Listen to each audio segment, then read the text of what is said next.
laawol kisal ko laawol peewal e ɓantal. alhamdulillahi ala fadlihi wa ihsanihi la nuqsi thana'an alayhi huwa kama asna ala nafsi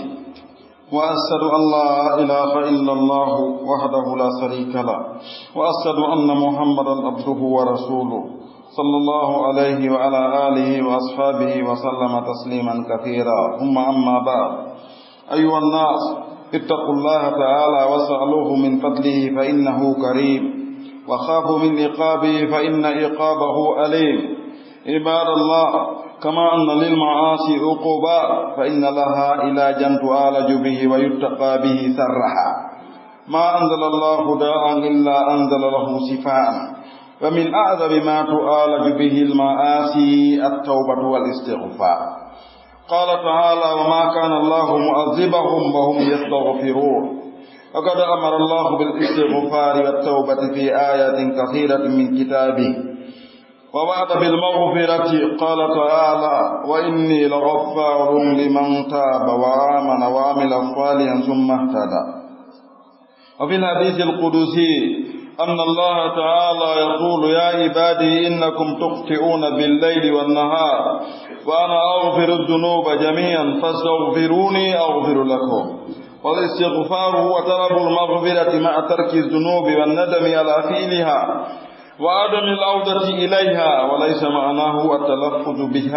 التلفظ به باللسان مع البقاء على الذنوب والمعاصي. ومما تعالج به المعاصي نصيحة العصاة ووعظهم وتذكيرهم معذرة إلى ربكم ولعلهم يتقون. مما تعالج به المعاصي الأمر بالمعروف والنهي عن المنكر. قال عليه الصلاة والسلام في حديث صحيح: من رأى منكم منكرا فليغيره بيده، فإن لم يستطع فبلسانه، فإن لم يستطع فبقلبه، وذلك أضعف الإيمان. فيجب على المسلم إنكار المنكر بحسب استطاعته. يجب على قيم البيت أن يأمر من تحت يده وينهاهم من أولاده وأهل بيته. قال تعالى: يا أيها الذين آمنوا قوا أنفسكم وأهليكم نارا وقودها الناس والحجارة.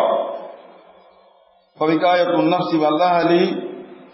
من النار واجبة، وذلك بالتزام طاعة الله والابتعاد عن معصيته. ويجب على ولاة الأمور وأهل الحسبة القيام على من تحت ولايتهم بأمرهم بالمعروف ونهيهم عن المنكر وإلزامهم بطاعة الله والأخذ على أيديهم. ويجب على عموم المسلمين التعاون مع ولاة الأمور في ذلك. قال تعالى: وتعاونوا على البر والتقوى. وقال عليه الصلاة والسلام: كلكم راع وكلكم مسؤول عن رعيته. فإذا أكمل جانب الأمر بالمعروف والنهي عن المنكر وترك العصاة بدون إنكار أمت العقوبة الجميع، كما قال تعالى: وإن الذين كفروا من بني إسرائيل على لسان داود وعيسى بن مريم ذلك بما عصوا وكانوا يعتدون كانوا لا يتناهون عن منكر فعلوه ولبئس ما كانوا يفعلون. والمعصية إذا خفيت لم تضر إلا صاحبها، وإذا ظهرت ولم تنكر أمت عقوبتها الجميع. ومما تعالج به المعاصي تأديب العصاة بإقامة الحدود والتعزيرات السرية التي تردع المعاصي تردع الآثم. قال عليه الصلاة والسلام: مروا أولادكم بالصلاة لسبع واضربوهم عليها ل10 وفرقوا بينهم في المضاجع. وجاء في الحديث أن الفرد الواحد يقام في الأرض خير من أن تمطر 40 صباحا، والله عز وجل يزئ بالسلطان ما لم يزئ بالقرآن. فاتقوا الله عباد الله، واعلموا أن الأمر خطير، فخذوا لأنفسكم قبل فوات الأوان، واعلموا أن خير الحديث كتاب الله. musidɓe julɓe tedduɓe nene gotoɓe, Allah tabaraka wa taala tawni ɗo hande kadi e nde ɗo jumare e weltaniki Allah e jarnimo en yettimo e dow moƴƴere makko nden e dow ɓural makko ngal e dow men. En wawata manditaade en wawata limude fodde ko jarnugol mo ngol e yettugol mo ngol waɗɗi e men kon no jarniri noon hoore makko seedo ala reweteeɗo e goonga haray mo handidi e mum hara dewal ngal kaka handi ɗon ngal haana waɗede ɗon ngal waɗi ko haanaɗo waɗaneede on waɗana hara ngal nafay romgol mbaɗeede maggal ɗon lorray ala hay gooto siwana Allah seedo wondema o ko hojo mawɗo o annabaajo tedduɗo o ko hojo ɓiɓɓe Adam annabaajo nelaaɗo ngolɗo leño ɗeɗo mofte sakkiteeɗe ko jeyaaɗo makko kanko Allah ko nelaaɗo makko yo Allah o ɓeydan mo jam e kisiye kanko e yimɓe suudu makko ndun ɓeygure ka o jeyaa ɗon e sahabaaɓe makko ɓen woni ɓeygure makko nen ko banu Hasim e banu Abdilmutalib kamɓe ɓuri ɓattondirde ko e ɓen o yiwi ko wiyete sahabaaɓe ɓen ko kala ka on ti jeeyraa o yi'i nelaaɗo Allah on o jaɓi o weltori nelal ngal o seediti shahadatal haqqi on yeeso nelaaɗo Allah o wi ashadu an la ilaha illa Allah wa ashadu anna muhammadan rasulullah ma ɗum ashadu an la ilaha illa Allah wa ashadu annaka rasulullah o seedi ɗum ɗo ɓe ɗo wiyete sahabaaɓe worɓe e rewɓe jibinaaɓe mbilandema bimbi ñande o feƴƴini ɓen ɗo wiyete ko taabiina ɓeɗo fof jaɓuɓe fof ko sahabaɓe wiyete ɓe jaɓali ɓen hay ɓe wurde e makko ɓayra ɓe jaɓali ko kufaru zamanihi kufaru ahli zamani kufaru Quraysh en duwanike ɓeɗo fof si ɗum ɗum feƴƴi si ardinde ko hani ardade kon feƴƴi ko ɗum ɗo hani ardade o yettugol Allah e seeditanagol Allah allahnka ko ɗum e seeditanagol nelaaɗo Allah on nelal ngal si ɗum ɗum feƴƴi ko onon yo yimɓe sinnama naasu ko haala arabu o yejjitooɓe ko ɗum si ñande o jumaade ɓe no kutubeede ko fii anndintingol yimɓe ɗumen ɓayra ɓe yejjitay hule Allah ete hulgol Allah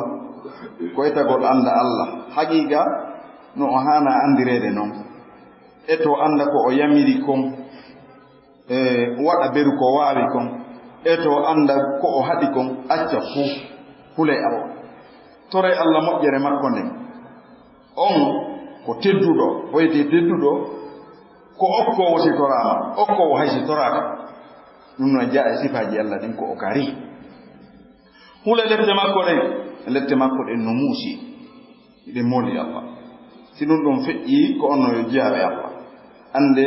no wodani goopiɗi no wodani yeddugol Allah ngol letteji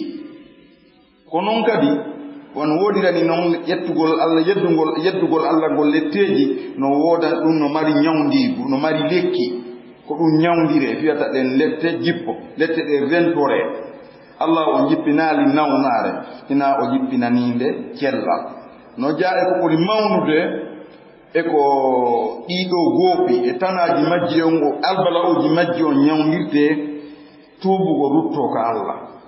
tuubugol insino e tuubugol ko accugol ko boni kon woɗɗito awa ƴettana Allah ahdi fillitotaako nin sa ko waɗanno kon toro noon Allah yo Allah yaafo ɗum wede tawba ko alligo laaw ani zambi ko accugol bakkato on no jor rafdari on winni in kana mutalabbisan biha wal azmu ala adami awdati ilayha e fiɓɓugol ɓuɓɓina yiltotaka e mum wonnadamu ala ma fat e nin sugol ko waɗanno gon sini ɗo tati timmi e bakkatuji goo e boneji goo haray on ti tuubi haray on ti laaɓi haray on ti yaafike mo ɗiɗo in ɗon tati ka tawata ko woni tuubugol ngol ko accugol ngol e fiɓɓugol ɓuɓɓina ƴettana Allah haadi fillitotako on e nin sugol ko waɗanno gon ko hara jawle yimɓe tawaka toon hara ko wano yarugol beere en e nennugol wagotu bakkatuuji ɗi tawata bani adama ɗimmoma ala hakke e mum ko ɗi ɗo tuubirte ni bakatu nayaɓo on ko so tawi bani adama no mari hakke e mum ɗum ɗon haray no mari sarti nayaɓo on ko raddul huquqi wal mazalimi ila ahliha ko nattugol hakkeji ɗin ko onti jogande yimɓe ɓen kon ka jom mum en ko wonno wo ngasa haalutta gootum iwandema e ñoore haa e jamfa haa e jattugol haa e détournugol ko jatta kon no wayi wo ko wujja kon no wayi wo siko tere ngonti jattuno ala ko ɓuri nattude ko hewti ɗum mba ɗum kañum yata hay nokku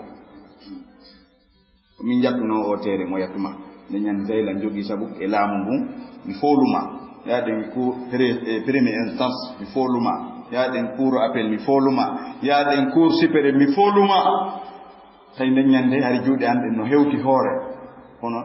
mi taw ko jaka tigi tigi om mi tuubi mi huli Allah e hino tere ma on ɗum ti jonni ka ɗum no weɗi jonni ɗuɗe yaɗa andi kañum yata hen nokkugo ma natere on ko jattunoɗa ko men ɓe reɗi tum ɓa si on ti Allah jarribori on ti jattugol si an e on ti kawtiri ko telen ka makko faaleɗa yañi faaleteɗa yañiɗa jogii 25/20 ma 30/20 kono toon fof no faaɗi ara feetin hinoɗa jasa kabine ma on ka makko waɗa ɗon kuuro on eɓɓa meedira miir kulotiiɗo on e kabine on ƴettama ɗon metir ɗiɗi kulotiiɗa o yaha o ƴewetagol o tawa a howi moɓodire wowle haa jolde ƴawre yimɓe ɓe jaɓata wowlude goonga e hoore jom goɗɗum ɓeyna woya yaafo inna ɓay ko ɗum wiɗon ko mene woni hoddude alaa ko mi waawi yoni yo ƴettu kono mi yallaake dey yono yaa on bandi tuubi on ti yaray hiida on tigi inna o mete ɗiɗi ɗo ɗa anndi ko honno hen dorano mi yattuno few min e tawanooɓe ɗo ɓe nde ñande ɓa yimɓe leydi ndi wowlata goon ɓenni a yaafo ɓe muññimma yiɗi añi kono haɗa hino meter ɗiɗi ma o aldon potto so on tigi ni miya fike ma o ɗo ko 400 millions yeyete fewno ɗo division ɗon ko machine ɗon 2 meter ɗiɗi ko joni heɓɓata fewno ɗo on ti yoɓama ɗum ɗon haɗa eɗen ni ina ɗum naɓoron to lanniroya toon no moƴƴanimo kanko kañum joni leydi ni kala ko on ti jatti ɗon ko noon nattirte e kala ko on ti wujji ko nena nangal ko toñuɗa goɗɗo kon sewi sembi ɗoɗi fandima goto fof no andi hoore mum iwannema e konngol hay wiigol goɗɗo no kaani e wiigol goɗɗo daariidolo kiima daariino o wayi sifa ɗum kala ko waɗɗa goɗɗo kon tawi an a yiɗa waɗeede ko ɗum woni ko boni kon ɗum ɗo fof on tigi natta fof kala ko waɗɗa goɗɗo kon ko boni nti eto o regila ɗum ɗo ko ɗum woni tuubugol haa lutta gootum ka tana on ɓuri mawnude ɗon ɗon karma koɓe gol no lelnani ɗum laawi honno ɗum gerdete tawi on tino moltino naati e galle goɗɗo jiiɓi ton bonni ton ɗon a tuubay ka Allah ƴettana Allah ahdi on ɗon debbo o woɓɓe goowo on ti jeenata hannde gadi huli Allah ɗum ko hunde bonde ko e bakkatoji maw ɗin jeya kono ɗum nattirtaake wano nagge goɗɗo nattirte ma teere goɗɗo jattanoɗo ma keero ma mbuuɗi ko dettununoɗa ɗum ɗon kañum a waɗa e moƴƴere heewnde kagite ma waɗa moƴƴereji haa an tigi daara tawa ɗum ɗo ko moƴƴere monnande ni inna ɗi baraji ɗo jongalle kaari moodi debbo kaariji momi mortidino saayi kaari haray ɓa Allah hiɗa anndi men min fof ƴettuɗi baraji ɗo jonnanami mo ton par ce que ko woni hakkunde amen ko wowtaro ɗum ɗon tu woni irritataake ɓa kañum sa irritike ɗum adday fiɗina goo ɗum ɗon tu ko lutti kon fof a irritoto wallitirɗum tuubugol ngol wallitirko ba ko wiyete tuubugol ko ɗaɓɓugol yaafuye ka Allah konnguɗi no woodi e lelnaaɗi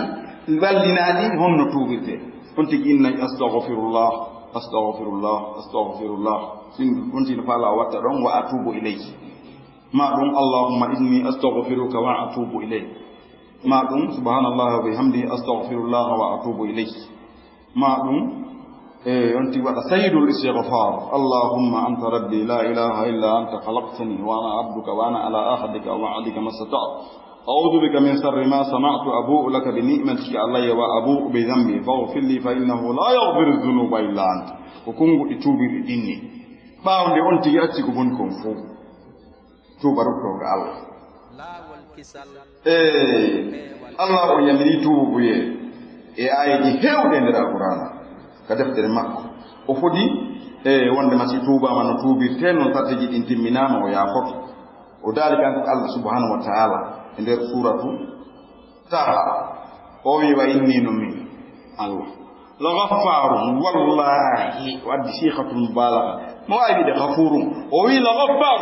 كمي هاو يا فغر لمن تاب ونندي أنتوبو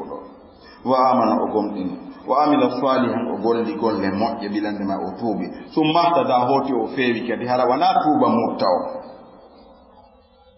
هذه حديث القدسي كدي منما الله on dali ko no jaabe ono kidon wofa kidon faaya kidon yedda kidon wada ko boni bimbi eno jemma e nyalorma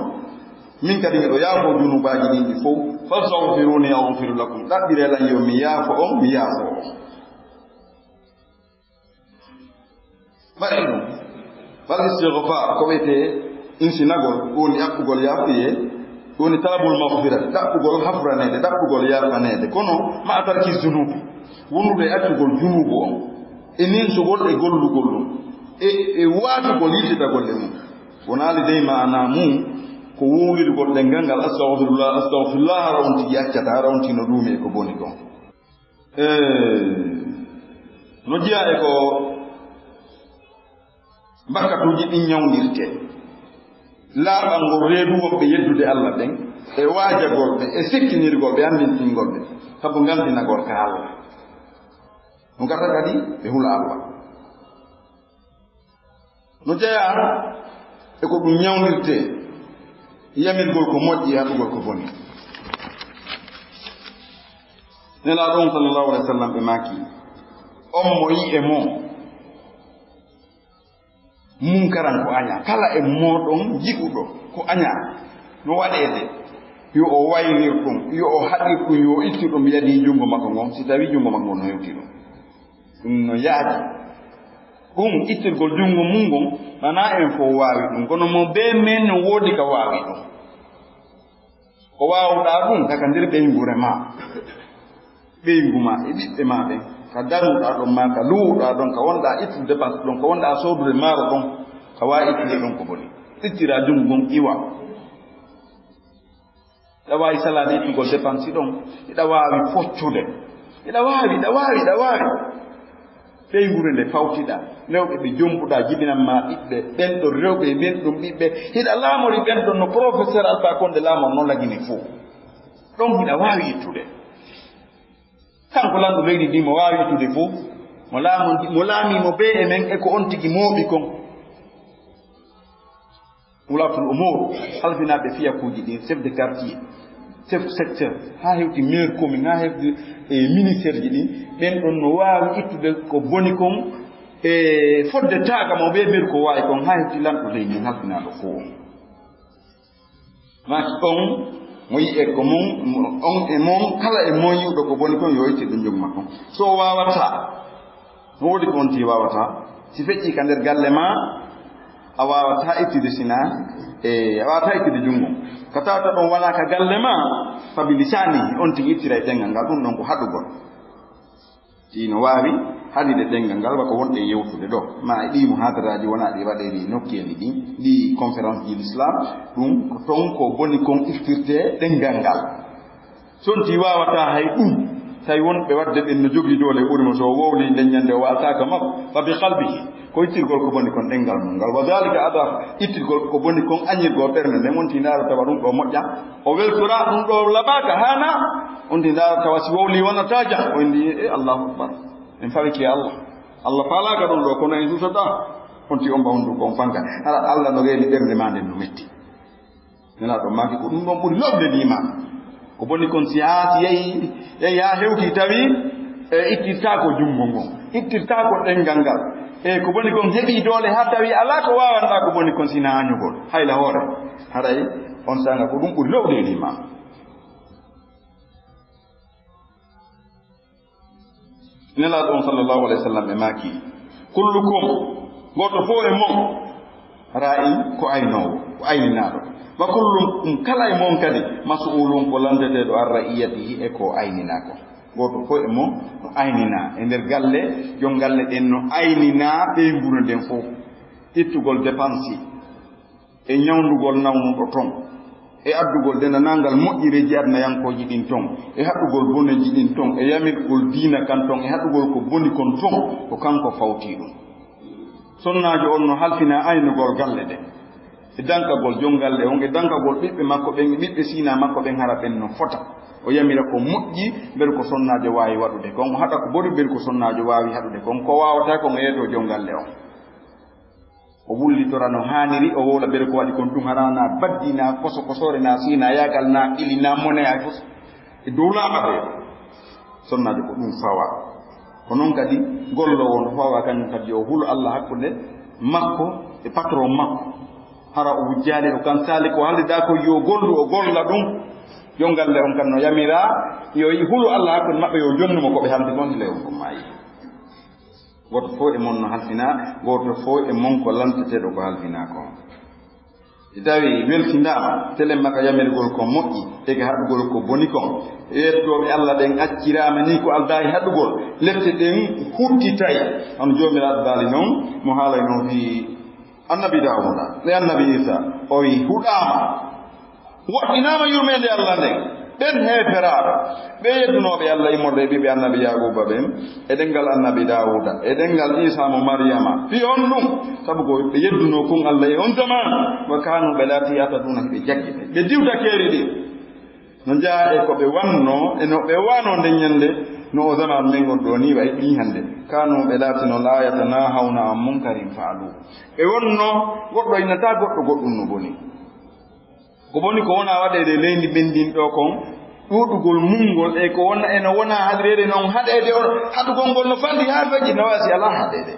ɓaara en fof kaka yaasi wonde bone o bakkatuji ɗi si tawi ɗi suuɗike on ti suuɗike waɗi lorrata si wona kanko si feññinama ka kene yiyama haɗaka lette ɗen kuttitay e hoore foore bo memi o memali o ko boni kon si waɗama feññinama wonay sabu albalaw e leydi ndin no wawi wonde sabu ñabbuliyana e leydi ndin fof tampa ko bonniwo ko bonnawo no wawi wonde sabu ndiyan ronka sajude e leydi ndin ndaɓeji ɗi maaya yimɓe ɓe weele heege waɗa e leydi ndin sabu bone ko yimɓe ɓen fajjiti kon ara ɗum no foti waɗanede hakkille en fof tuuɓen ruttoɗen ka Allah dambugal tuubu yeyngal no udditi ha ñande damgal ngal dari Allah hunƴa o bona jikku ko jon yurmede ko yaajuɗo yurmede seedi mum ari e hadisi selluɗo fewndo bani Israil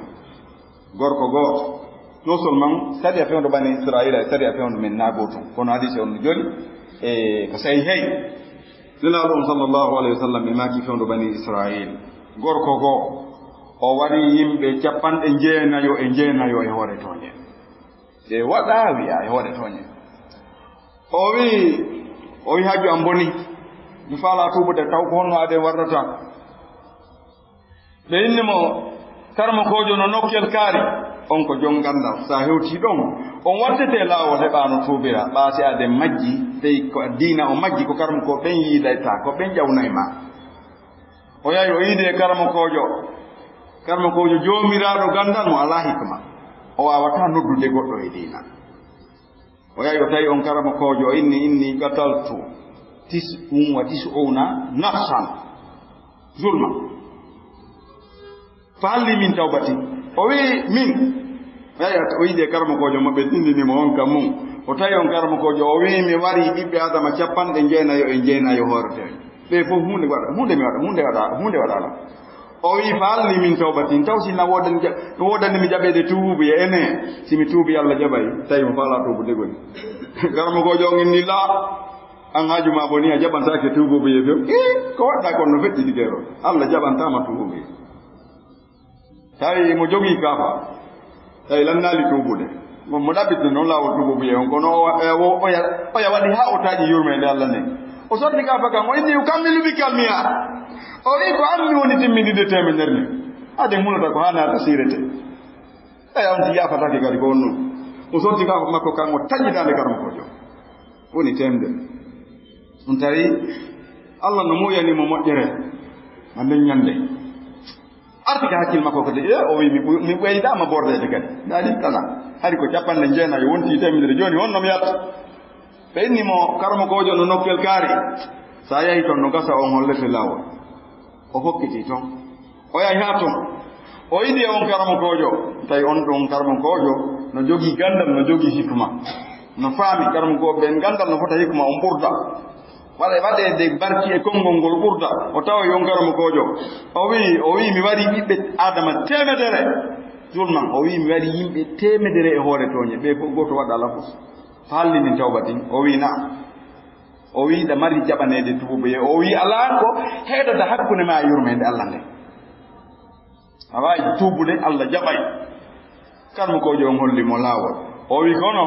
hadisi on e debte bu ino ka sayani no riyadu salihin o wi kono ndilledi ni wurda e mum ha warda yimbe temdere fala tarji ilayha wata ido to donde fa inna abu su'i ko leydi bandino ko leydi ndi ala yimbe moddibe non kan neddo warata yimbe temdere hore toni ala hado o wi da yindi do don few o wi yaw leydi no kelkari yimbe no ton moƴƴuɓe wonda e ɓen ton rewa ton Allah e wona e ko moƴƴi ha ma yasa ma Allah yafto Allah hawta e goɗɗo laamu o ƴetti décision ferme wonno mo yaade ton on karamo ko jottindinimo ton o wonoya ton o rewoya ton Allah hande wawri e ladial o jaka ladial makko wonɗa o yayi o mutaji fota tun o maayi malaikatul azab wa malaikatul rahma waɗi ado e makko malaikaɓe naɓayɓe ɓe ruhuji heferaɓe ɓen ka leddete ton e malaika yurmede ɓen fof fotti e makko mo ɓe no jogii argument no jogii gonga malaikatul azabi inni o menen handi e ruhu o men naɓa mo ka yimɓe yite ɓen maroyte ton o lam yamal hayran qattum hayde wodira waɗali ko moƴƴi o gollali sina wargol yimɓe ko bandi mo naɓa ni malaikatul rahmati en inni o inna al ibratu bil khawatim ko sakkiti ko ñaawirte timo feewi yaagol tuuboygol e yaagol wuuroygol ngundam moƴƴan e hoore kulol Allah habboto yurmede Allah nden haa o maaya fiyo o wati mbattane moƴƴo ko menen hannde e makko ɓe pooɗi eyni awa jooni e halden fotte wonde ma kala adiiɗo arde ɗo yon ɗo ñaawan en ko ɗon wowli o en fof jippine mbarki ɗon no fulɓe fuuta ɓe wirta noon wonde ɓaawɗum ɗon malaikajo go wari ɓe explicanimo o wi awa jooni hiɗen ettude leydi ndi kaw iwri ton e ka o feewi ton ka ɓuri ɗattade bo e o nawre e ton ettugol leydi metta na malaika fi ɓeeti leydi ndin ka o iwri ton ɓeeti ka o feewi ton ɓe tawi ka o feewi ton ɓuri ɓattorde cuɓa e nawrimo ton o mala sabu annuye tuubugol ngol en fof eto ɗen wi'en ko feƴƴi kon feƴƴi fele ko fi luttuɗen tuuɓe ruttoɗen ka Allah eto ɗen heɓulano ɗen ñande inna kaari ma yi ɗum no wulɓini moƴƴagoy Allah tinka nder alqur'ana o wi ko musibatul mawti masibo mayde heɓlano ɗen nden ñalormaare ko seeɗa ni lutti mo ɓe woto foye men no anndi ko duuɓi jeɗo o jooɗoɗi so tawi ɓen on tino fini haray mo anndi ko ñalaande honde ko lewru honndu kono no woodi ko wela andude ma ko anduta ko few si on ti wowli ɗum tun ko on ti hulɓini wo ko o hersini wo en gonginta si ayi non on ti no jogii doole moƴƴa ɗen fankanamo si o iwi ɗon inne me ɗum ɗo e nunni ɗum kono nakko welligoy si on ti yetki en ɗo min ko duuɓi asabu nanga luttaninmi ɗum wela jaɓde jaɓotako tawde noon ko noon woniri ko e niwre wonɗen yonti heɓulo yonti tuubu bimbi e kiikiiɗe jemma e ñalowma on ti accita ko boni kon o anni yo o rutta e wadde ko moƴƴi haa o maaya o eto o hula Allah hakkunde makko e Allah o hula Allah hakkunde makko e tagore nden hulugol Allah hakkunde ma e makko ko wata a sirkammo wata rew huunde si wona kanko wata fawo e huunde si wona kanko to ɗaɓɓi huunde ballal si wona kanko ko tawata gooto walla wawata sina kanko hakkunde ma e tagore nden hulu Allah hakkunde ma ayi ko fewndi kon hannde e jampaji e détournement ji e toñeji mawɗi a nana e hunde tawa déjà no hulɓini telen ka mbuuɗi ɗo si woni ha on ti hendike ko ma kon tawi Allah on yorini ɓernde makko nden o suusi Allah sa ƴanti ko ɗin mbuuɗi ɗi o jogani ma ko ɗin o ƴettata piiri ɗon ko ɗin o ƴettirta woga ko ɗin o yenata laamu mum wiyoɓe wallumo wiide a fena ya laafireɓe ɗum no hulɓini foto haa hiɗen foti wattande hakkille hannde hiɗen ɗo wano anndirɗa noon e duuɓi feƴƴinooɗi haade na enen wonnoo ɗo 1950 goɗɗum hari enen ɗo na ene wonno ɗo hay no ko gon hari ko naaki sincama on tuma no hoɗa kono na ene wonno ɗo si aduna juuti moƴa e duuɓi no aro e yeeso ga haray on sa ngay ngala ko naakiri hara kadi wona fuuta haray ɗen ka berɗe huuluji ne nder ko naakiri no ferma e nder quartieji ɗin hay si goɗɗo yeyama toon o sotta haray hiɗen toon en foti hulde Allah heblano ñande yaaɗen toon أقول قولي هذا وأستغفر الله لي ولكم ولسائر المسلمين فاستغفروه إنه هو الغفور. لا والكسل ولا والبيع والإبادة. الحمد لله رب العالمين من على من ساء من عباده بهدايتهم للإيمان وكره إليهم الكفر والفسوق والعصيان وأشهد أن لا إله إلا الله وحده لا شريك له تفرد بالكمال والجلال والعظمة والسلطان وأشهد أن محمدا عبده ورسوله المبعوث إلى كافة الإنس والجان فبلغ رسالة ربه وبين خاية البيان صلى الله عليه وعلى آله وأصحابه الذين جاهدوا في الله حق جهاده حتى نصروا العدل والأمن والإيمان وسلم تسليما كثيرا ثم أما بعد أيها الناس اتقوا الله تعالى واحذروا المعاصي فإن لها أثرا سيئا على الآتي وعلى المكان والسكان قال تعالى ولا تفسدوا في الأرض بعد إصلاحها أي لا تفسدوا فيها بالشرك والمعاصي والظلم بعد إصلاحها بالتوحيد والعدل والطاعة وإرسال الرسل فالمعاصي تضر بالقلوب كدرج السموم في الأبدان وهل في الدنيا والآخرة من سرور وعقوبات إلا وسببه الذنوب والمعاصي فما الذي أهلك الأمم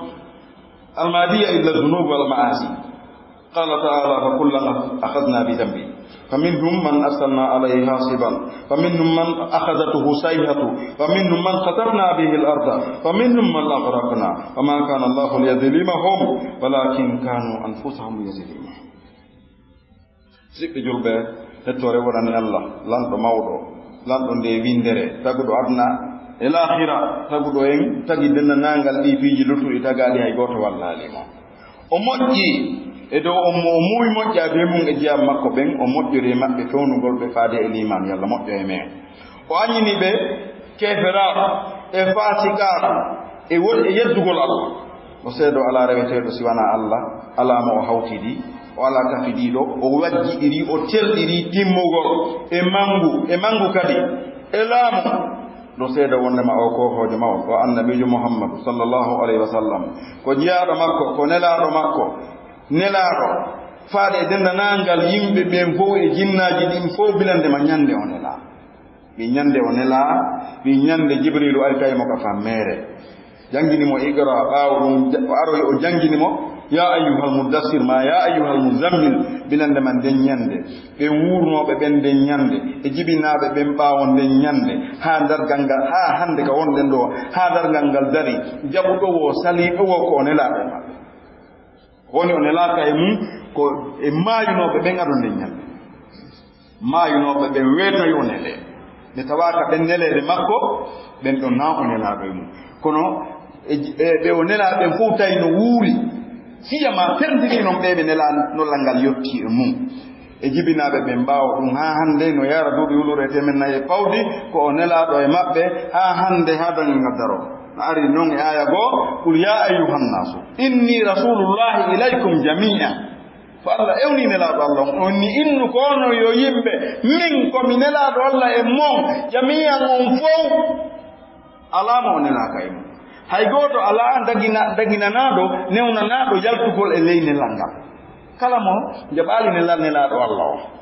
o seeditaki la ilaha illallah on o jaɓali muhammadur rasulullahi o rewiri Allah ko Allah neliri nelaɗo Allah kon sallllahu alayhi wa sallama so maayi ko yimɓe yite o jeeya no hadise go nelaɗo maki la yasma'u bi yahudiyun wala nasraniyun ثم يموت ولم يؤمن بما أرسلت به إلا كان من أهل النار kala mo jaɓali nelaɗo Allah ngol nelaɗo Allah ngal ɗon o naata yide jahannam so yottike makko o jaɓani ɓe nelal ngal yottaki e mum ɓen no mari ñawore feerere kono si on tigi nelangal yottike makko o jaɓaali o ɗaɓɓiyarji man ko kilaba o naata yiite jahannama no e hadise ko nelaɗo maaki ndemi nela si tawi Isa e Musa no wuruno ala ko ɓen ɗiɗo waɗayno sina jokkugollam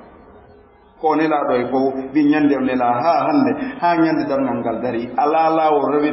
ngol Allah rewirte Allah o jaɓa o warjo o yoɓa o danda natugol yiite o naada on tigi ga aljanna sina nelal ko nelaɗo Allah on nelira kon sallllahu alayhi wa sallam